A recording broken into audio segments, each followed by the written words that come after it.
ఆ రోజు సామాజిక వివక్ష కారణంగా దళితుల మీద అగ్రవర్ణాలు దాడులు జరిగినాయి. అంతటి దాడులు జరిగే టైంలో మీ పేరు చివర మాదిగా అని పెట్టుకోవడానికి ధైర్యం ఎట్లా వచ్చింది మీకు?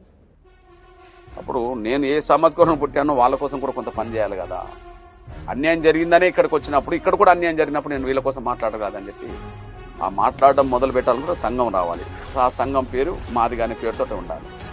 మరి మాదిగాని పేరుతో ఉండాలన్నప్పుడు అందరూ వెంటనే వచ్చేటట్లేరు. కులం పేరు చెప్పుకోవాలంటే సిగ్గు, బాధ, భయపడే రోజులు అవి ఎక్కువ. అయినప్పటికీ మనమే పెట్టుకోకపోతే ఇంకోరు పెట్టుకోలేరు కదా. కాబట్టి మనం పెట్టుకుందాం.